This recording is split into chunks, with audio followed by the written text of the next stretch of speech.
അറിവ് ലഭിച്ചിട്ടില്ലാത്തവർ എൻ്റെ അടുക്കൽ വരട്ടെ, അവർ എൻ്റെ വിദ്യാലയത്തിൽ വസിക്കട്ടെ. ഈ നോമ്പുകാലം നമ്മോട് പറഞ്ഞു തരുന്നത് തിരക്കിൽ നിന്ന് അല്പം അകന്നിട്ട് കർത്താവിൻ്റെ സന്നിധിയിൽ ഇരുന്ന് കർത്താവിന് കുറേ കാര്യങ്ങൾ പഠിപ്പിക്കാനുണ്ട്.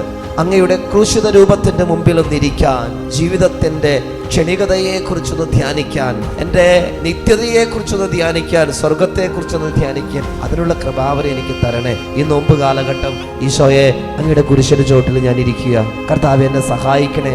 ആ കുരിശ് എന്നോട് സംസാരിക്കുന്നുണ്ട്. മകന്, മകളെ, നിനക്ക് വേണ്ടി, നിന്റെ പാപങ്ങളുടെ പൊറുതിക്ക് വേണ്ടി ജീവൻ ത്യാഗം ചെയ്തൊരു ദൈവം നിന്റെ കൺമുമ്പിലുണ്ട്. അവിടെ നിനക്ക് രക്ഷ. മനുഷ്യകുലത്തെ മുഴുവൻ രക്ഷിക്കാൻ വേണ്ടി കുരിശിന്റെ മാറിൽ കരം പിരിച്ച കർത്താവ് നമ്മളെ മാടി വിളിക്കുക. ആ കുരിശിന്റെ ചോട്ടിലൊന്നിരിക്കാൻ വേണ്ടി, ആ ദിവ്യകാരുണ്യ സാന്നിധ്യത്തിന്റെ മുമ്പിൽ ഒന്നിരിക്കാൻ വേണ്ടി, ഇരുന്നിരുന്ന് അറിവ് സമ്പാദിക്കാൻ വേണ്ടിയിട്ട്